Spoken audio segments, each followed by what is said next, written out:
All right. Second topic for today is the Star Wars Humble Bundle.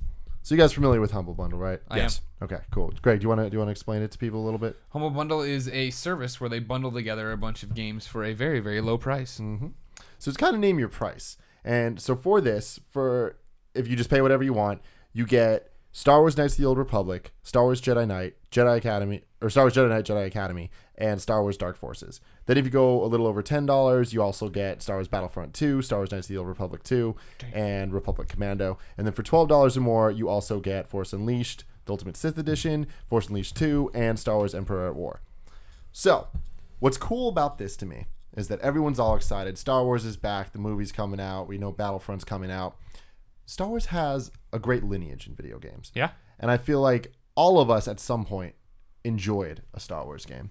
Oh, yeah. Definitely. Maybe not some of those. Maybe some of those. I'm not sure. Kidding me? Yeah. SWTOR's on that list. Which one? Of course, one of those. SWTOR. Oh, yeah. Yes. I've never heard it referred to as that. SWTOR? KOTOR. I heard KOTOR, not I'm putting SWTOR. SWTOR out there. Man. Star Wars. No, I'm Knights actually of the Old confusing. Republic. There's something else that is SWTOR.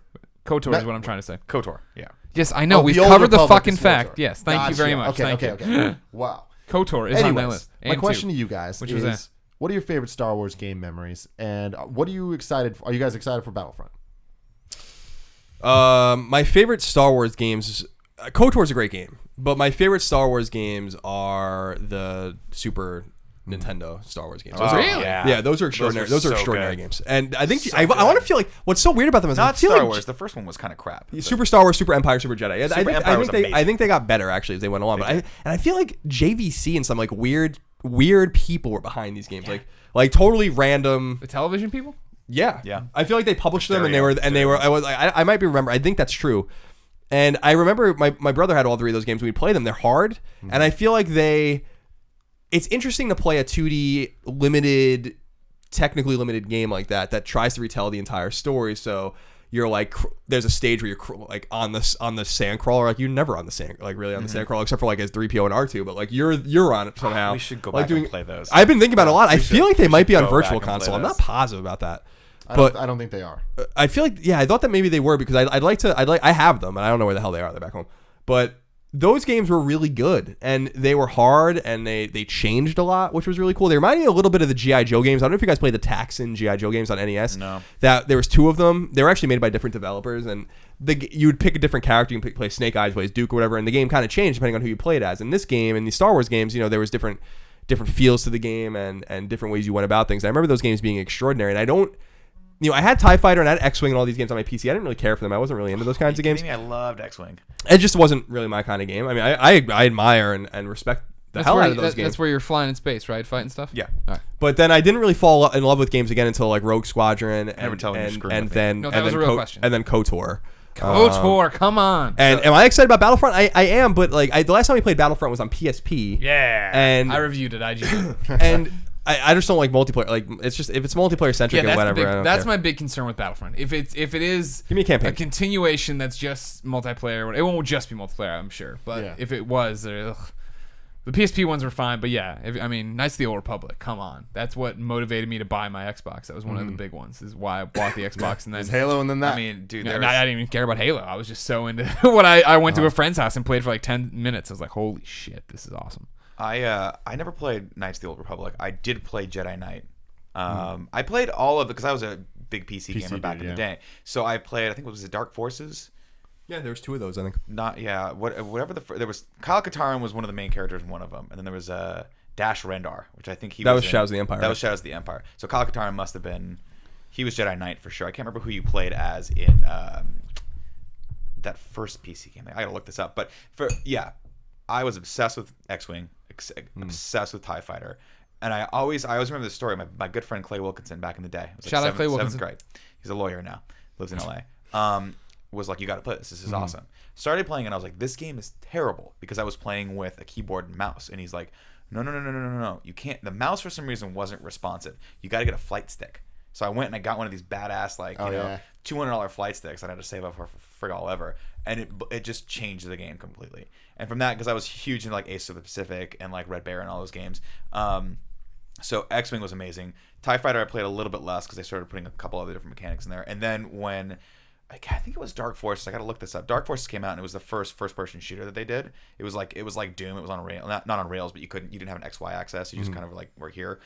That was amazing because I remember you'd get the thermal nuclear detonator and just throw that bad boy out and just wreck fools. And that was the precursor to Jedi Knight, which when Jedi Knight came out, that was the fully realized you can do first person or third person, and you had the lightsaber. And not only did you have the lightsaber, but you had the lightsaber and you could deflect shit with it. And I just hours was like, who's coming at me? Oh, what you got? What you got, dog? You ain't got nothing. You ain't got nothing. Because no one could touch you if you had the damn lightsaber and you just kind of stayed prone and like aimed it toward it. That was dope. And you had the force powers too, which was cool. And it was one of the first times that they let you do. You got to choose whether or not you're going to go light or dark. And so you played the game twice because you played I wanted to get all the way light and all the way dark. I didn't want that mix. The mix is bullshit. No. You gotta go all the way extreme. light or all the way dark. Yeah, you know, exactly. so you can max all your force powers. So those early LucasArts games were amazing.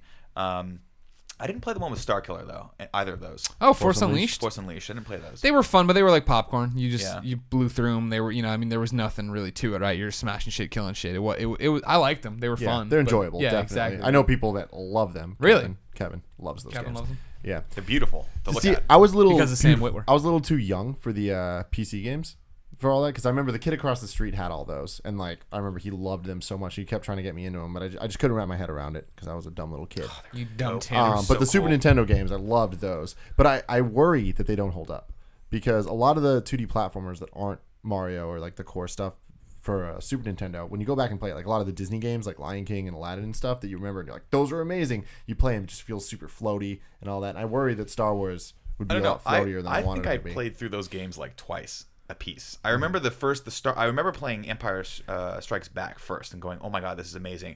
Then I played Jedi, and then for some reason I got my hand. I don't know why. I always do this shit out of order. The opening of Jedi was hard as shit. I just remember that. You're on that like speeder thing. Yeah, Sculpture. I was looking it up. First of all, the games are on Virtual Console, so I'm gonna be. Oh, really? I'm gonna be. I remember that clearly that they put those up. I will play through those with you. Yeah, and I feel like we 100%. should do playthroughs of those for sure. But yeah, it's a defunct studio now, but Sculpture Software had teamed up with LucasArts to do these games, and they were around since '85, and they did like a shit ton of games. But those were, I think, they did like the Punisher on Genesis and WWF Raw on Genesis. Yeah. So like a bunch of random ass games, but they did the Doom port for SNES, so they were basically like a porting studio. But those games were special. But KOTOR was the last game that came that Star Wars, except for I really liked Rogue Squadron 3 on GameCube, which was 3. You liked 3? Yeah. Well, I was talking about in the time of KOTOR because Squadron came out fall 2003, if I remember correctly, or early 2004. KOTOR came out in the summer of 2003, and I remember I bought my Xbox just to play KOTOR, and I wrote the guide for IGN for it to pay for the Xbox. Because there was nothing really on Xbox that was intriguing me at the time. I ended up going back and play Halo and all that kind of stuff, but I bought it to play KOTOR because I'm like, this game's great, and it was obviously a great, beautifully realized, BioWare RPG. And it wasn't the last great Star Wars game I really remember. That's why I brought it up was Rogue Squadron 3, which a lot of people hated because of the on-foot parts of the game, but I really enjoyed the hell out of that game. Like it maybe wasn't the same as the other Rogue Squadron games, but I really enjoyed it. It reminded me of the same reason why I kind of liked like Star Fox Adventures and stuff. I'm like, it's not the Star Fox game you want, but it's the Star Fox game you have. Oh my god! You know what I mean? God. It's not the Star Fox. It's not the Star Fox game you want. It's the Star Fox game you have. Wow. You know, understand what I'm saying? I remember Star Fox Adventures. Quick tangent. Paid for it with Coinstar money. Good. Yeah. Oh, you took all your change in? Yeah. Nice. And then I got the little receipt. I cashed it out and I went and bought Star Fox Adventures. Man, I hope you enjoy. Also known as Dinosaur Planet. Yeah. God, I'm not even gonna get started on that. That's a fucking disaster. Where do you guys come down on Shadows of the Empire? Great game. Yeah. Before I owned it, I don't even know if I ever actually bought it. I was gonna say my memory of Shadow of the Empire. Maybe I bought it later on eBay. I don't even remember. But there used to be a game when I lived in New Hampshire. There's a place called Game Exchange. It was like an independent game store, and I used to go there and like rent games all the time, buy games from them. You bring, as the name suggests, you exchange games with them. Yes. And I remember that was the only game. They had a thing in the back where you could rent an N64, rent the PlayStation, and pay for it like an hour at a time and play games. And that's the only game I ever did that for. Was it was before I owned an N64. I think it was like 97. Which one's Shadows of the Empire? I don't remember this. It was the first N64 one. Oh, was it? Yeah, I was thinking, did I own an N64 at this time? I don't remember. The only thing I remember is that I basically would rent by hour to play Shadows of the Empire, and because I was so riveted by it. Yeah. And maybe it was because I couldn't afford the game. And to me, it was kind of a motley mix of things in that game, really, when you go back and look at it. But a special game, I think. Yeah, I think pod racing. I was just about to bring that up. So like the Rogue Squadron games, they're great. They never clicked with me. None of them. 1, 2, and 3. All of them just they didn't feel like Star Fox, and that was the problem to me. Is like I wanted like it to feel just like Star Fox, and it didn't. And that's my own hang-up. But for me, the N64 and PlayStation era games, while they're not the best, are definitely my favorites. Like I have such fond memories of horrible games like Star Wars Episode 1, Phantom Menace on PlayStation. Like I played through that so many times just because, and I feel like everyone my age had that game and like remembers that game. Yeah. But fucking Episode 1 Racer, holy shit! Right. That game is legitimately fun. Yeah, that was a lot of Like fun. it's a fun game. Like there's so much like quirks to it. Being able to do the race from the movie, and it was the exact same course. That's awesome.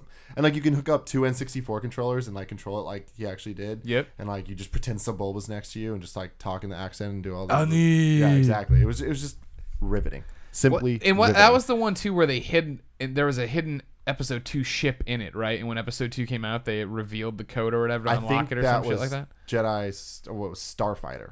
Okay. That you're talking about. And on what PlayStation 2. Am I thinking of 1, 2 that in this time period of the Episode 1, 2, 3 time period on PlayStation 1? Jedi fucking power battles. Yes, and you can play. I played through that one a lot. So to me, it all led up to that. Jedi Power Battles is my favorite Star Wars game of all time. It is. I love it. I played so much. You could level up to like level 100 or whatever. Yep. And it had like light RPG. You get to play. You get to choose who you go in. You level them up and do stuff. You could be Mace Windu. You could be Obi-Wan. You could be Qui-Gon Jinn.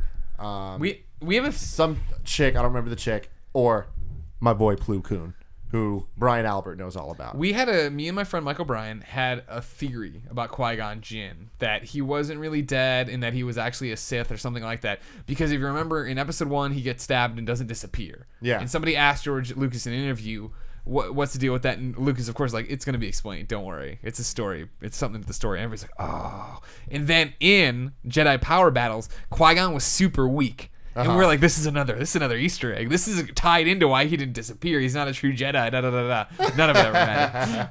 But that's like how to the level we analyzed this. But those games, I remember playing so much they were co-op and they were so much fun. They were glitchy as shit. I don't think I've ever played a glitchier game in my entire life. I remember that too. But like the camera was horrendous and all that. But I remember the save screen was super confusing too, because Poe overwrote my save at one point.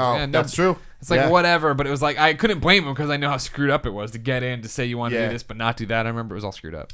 Man, it was good though. What I'm remembering, it's so funny because I'm having a senior moment almost where I'm like, I don't know, it's unrelated but related, where I'm going so far back into my gaming memory now that I don't even remember like I remember when games came out, but it's like, when did I have these, like when did I buy a console and like when did I buy a game? Like I'm starting to like forget. Yeah, you're saving over that information. I hear you. Like, like PS2 and GameCube I remember really well, but everything before that I'm like, it's like a blur of like Toys R Us aisles and sheets in your hand, and I have like no idea when the hell everything was going on. But I think around the time, I say that because I think around the time that Shadows of the Empire came out, there was a PC game that came out that I bought for my Sony Vaio called Yoda Stories, which was the biggest piece of shit. I don't. Did you guys ever play this game? I never played it. It was a randomly generated. We gotta look this up and play it. It was fun for like an hour, but it's like a randomly generated like procedural game where like you are Yoda on a random planet. It's like kind of isometric if I remember correctly, and like you walk around and like do side quests, and then like it's just random. Like you have to go find something in some place. It's kind of like Chip's Challenge, and like in some weird way. And I think it was around the time of Shadows of the Empire. And I remember not liking that game. And the other game that I think came out later was a late PS1 game, if I remember correctly, was something Battle of Terrascasi or Masters of Terrascasi, the fighting game, Terrascasi, which was like the fucking worst. And I remember that I don't think that was late PS1. I think that was like 98, maybe 99. Well, I mean, it must have been. I think it was like mid, because like late would have been Jedi Power Battles. And yeah, that's a good point. Menace and all that. I look at PS1 as 95 to 2000, that time frame. Yeah. So yeah, somewhere in the middle maybe. I remember that game coming out. I remember PSN or PSM, PlayStation Magazine, talking about it, and you can play as Boba Fett. And I remember being really excited about it. I remember renting that game. Oh, I rented it too. And being, because I'm like, I don't have the money to buy. I was buying so many JRPGs at the time. I had no fucking money. Excuse me. And I was like, what? Yeah. The fuck is this? I rented that and Beast Wars Transmetals, which was a Beast Wars fighting game on N64. I rented them at the same weekend, and it was just two horrible fighting games. And like, struck out on even that as a kid, I knew that they were bad, and like for some reason that didn't affect my playthroughs of fucking Phantom Menace. But Yeah, man. It's just incredible to me, like the 95 to 2000 era is becoming this muddled disaster in my head, where I like kind of know when things happen, but also kind of I'm starting to forget. You know what I mean? It's kind of scary. Like I attach Yoda's story with Shadows of the Empire, but I'm not even sure if that's real. You know what I mean? Does Yoda's story exist? Like it definitely does. I remember that. I remember buying that game and like busting my mom's balls to get it for me and stuff like that. And I was like, I'm sorry, Mom. Oh, it's so funny. Yeah, because it was around that. I played PC games for just a little while. It must have been around that same time. It's so weird though. But it's easier for me to identify the early Super Star Wars games because that was in a much calmer part of my life when I did have my own money. So that I just got the games I got. But by the time you got into the mid '90s and I had was mowing lawns and shit like that, buying consoles and games It's a great time to come back into this conversation. Buying the only thing I remember just specifically about that is when I got my PlayStation because I got it for Final Fantasy VII. That's basically it. Yeah, I remember that moment because I sold all my Super Nintendo games. From this moment, mistake. Had to go back and buy them later. I hate that. We all did that. Yep. I sold one of my first copy of Pokemon Red, which was not my first Pokemon game. My first one was Blue, so I would have never sold my original game. But I sold my Red to Funkoland for Episode 1 Racer. That was a mistake. That was a big, you had to do it. mistake. You got to make ends meet sometimes. I remember getting Pokemon Red just because all my friends had Blue, and I was like, I want Blue. I like Blue better than Red, but it's way better. But I got to get Red, and we got the link cable, and it all worked out in the end. But yeah, Funkoland was both a blessing and a curse. Yep. You know what I mean? Those newspapers, man. Yep. Those Go trade- through there with your highlighter, try to figure my out God. exactly how much money you'd be able to make. Yeah. Net out to buy That's your a next game. that's a dead period, man. It was awesome. I remember how excited the last time I went to Funkoland before they I don't know when it happened, but they sold themselves off to like EB or something at some point. Yeah, they all got roped into that same And GameStop. I remember that was like a year or two before that happened. That was the last time I went in and I got Mega Man 6. And that was a good moment for me. R.I.P. Funkoland. That was a good moment. I just remember the logo looked unnecessarily colorful. Oh God, it was I loved so, the commercials so where the hand 90s. came through with the money. Yeah. Yeah. Oh man.